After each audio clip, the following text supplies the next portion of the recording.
Hi, welcome back to Hagrid's Garden. Today we're going to talk about perennials, and we're also going to explore a little bit of my Hagrid's Garden by seeing the kind of plants that are mentioned in the Harry Potter series that are actually grown in a regular garden. So join me in Hagrid's Garden as we explore perennials.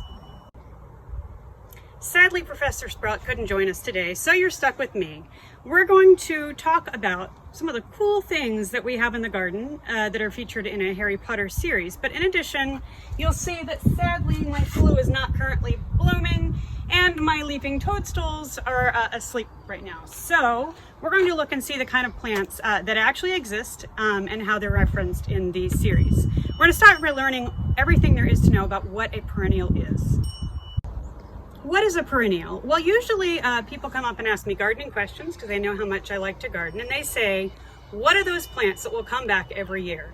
And that's what a perennial is. It's a plant that you put in the ground, it'll hopefully bloom all spring and summer, it'll die back in the winter, and then it'll come back in again in the spring. This is different from an annual. Those are the kinds of plants you'll go to Home Depot and they're sitting out front in little containers. You put those out, they make hopefully beautiful flowers all summer, and then they die and they don't return. So the perennials are nice because you invest in them once and hopefully they'll keep giving back to you season after season.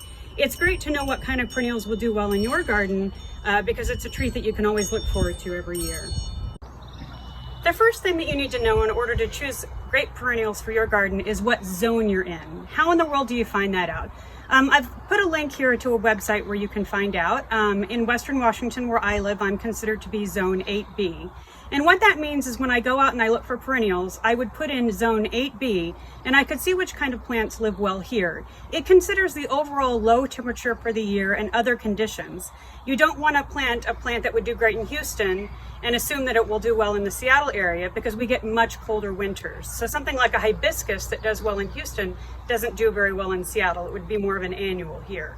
So go and look up your zone, and that's a great piece of information to start with when trying to decide what plants to put in your garden.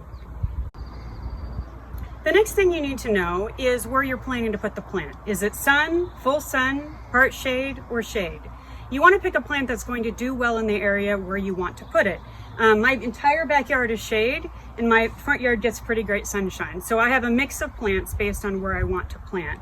Also consider the type of soil that you have, what kind of drainage you get, and whether or not it's going to be able to get regular water. There are a lot of plants that you can put in that are for low water gardens, which you might also want to consider when picking a plant. Do you remember in the series Harry Potter when Ron tries to make a color changing charm with daisies?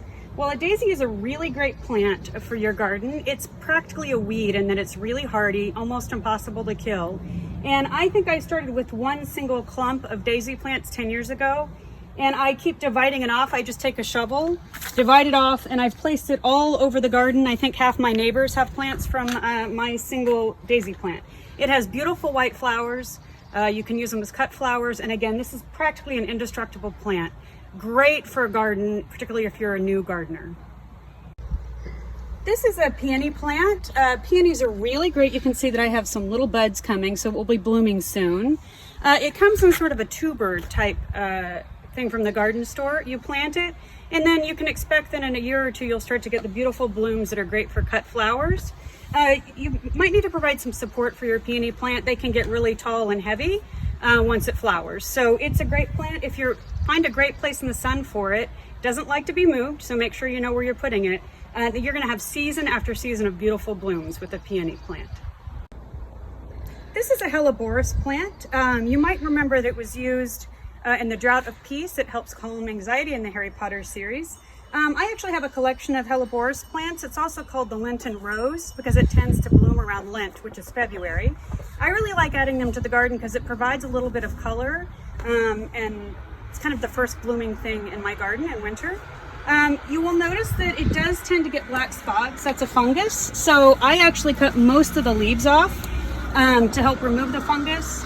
I don't tend to treat it, so it just kind of gets a little bit marred from that. But there's all sorts of colors. You can get black, red, white, and it's a wonderful addition for the garden. And it's pretty great thing to add to your Pacific Northwest garden because it's not very particular about being in shade. Next up, we have a wallflower plant. As you can see, I have one here that's placed in a pot with something else ornamental behind it. I actually have quite a few wallflowers in my garden. It's one of my first blooming plants of the season, so I love it. And if you come and look closely, you can see that the wallflower plant actually has blooms that have different colors. So it's orange and pink and red all at the same time. And it's a really beautiful addition to the garden, and it's super hardy and easy to take care of.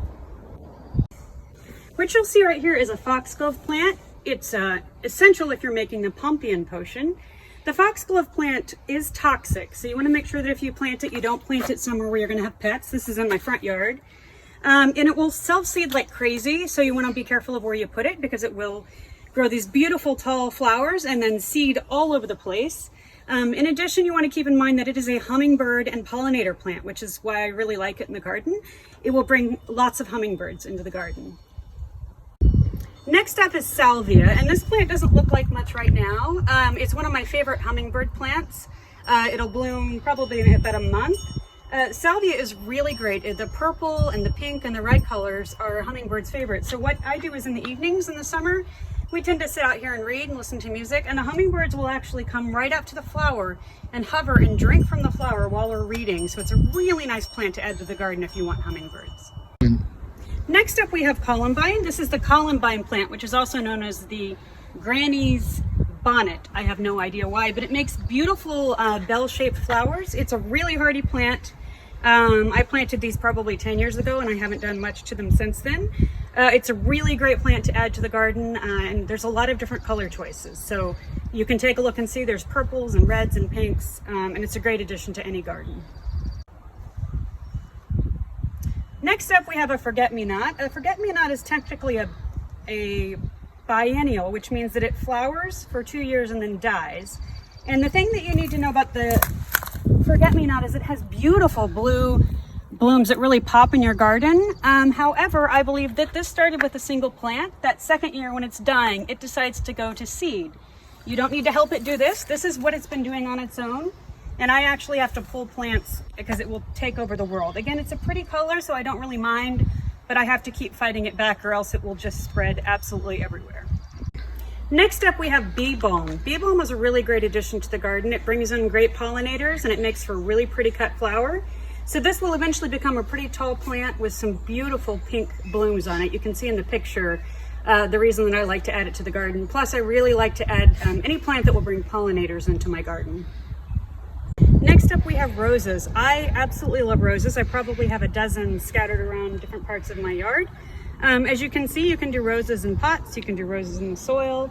They come back year after year. The thing to know about roses is they are high maintenance. So if you want a plant that really doesn't require much from you, I would not use a rose bush. In addition, it's really great to go onto some local rose websites and find the kind that are disease resistant in your area. The Seattle area is really wet and damp, and so we tend to get a lot of disease on our roses.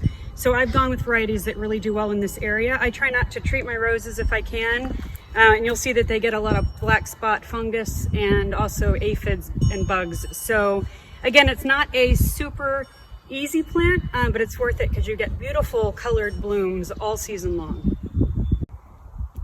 Next up we have an artichoke plant. This is one that took me a couple of tries to get right, and then I found a place the artichoke was happy, and this is the second year I've had this plant.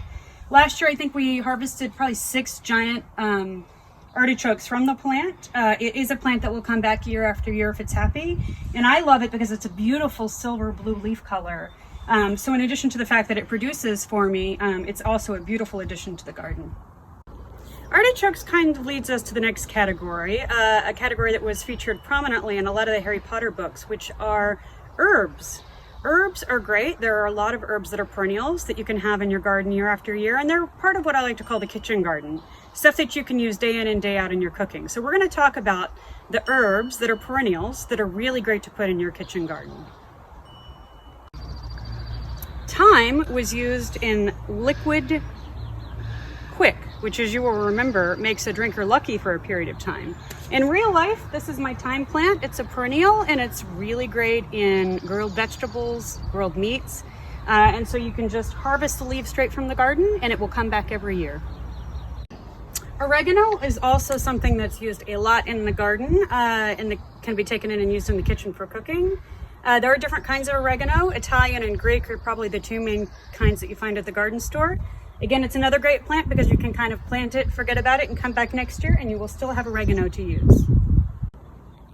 Mint is a good addition to the garden. It can be used in making peppermint tea and other things. The thing to know about mint is it's super hardy and it will send runners off and take over your garden. So mint is a really great thing to put in a pot if you want to have it. I like to put it right by the front door because it brings a really nice smell as you're walking up to our front porch. However, I spend a lot of time, if you look back behind this plant, I spend a lot of time in the summer pulling up mint because I have to try to keep it in control so that it doesn't take over the whole area.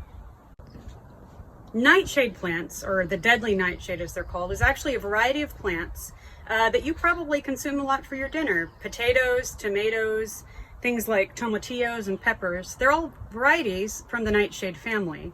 It's interesting because there are many people that are actually allergic to nightshade fruits, which means they're allergic to anything in that family.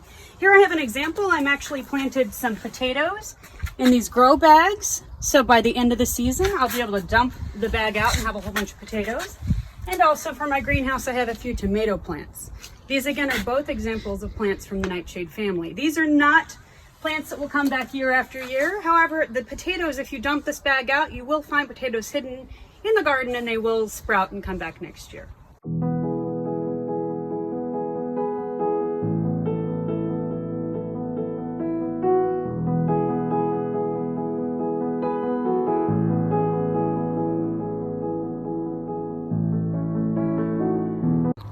My leaping toadstools are not leaping, and I sadly don't have a whomping willow. Today's project, though, is going to be to invent our own Harry Potter plant. What you need to do this is just some markers, some paper, some pencil, that kind of thing, and let's see if we can create our own Harry Potter plant. So here's an example my oldest son Alex created for me. He created the knot plant, which is used in the tongue twisting potion. You can only imagine how that would be used in Harry Potter. I can almost envision the scene. So he created the plant and what it's used for. Can you do the same? Once you create your plant of Harry Potter, can you set it in a scene? You'll see an example here of where the knot plant is used between the characters of Hermione and Professor Sprout. Let's do the same with your plant. Harry Potter's birthday is celebrated on July the 31st every year, just as is the developer and builder of Hagrid's Hut, my husband, who produces this series for me. Next up on the Hagrid's Gardening channel, it's completely up to you. Comment below and we'll see if we can make a video about something you would like to learn about in the garden.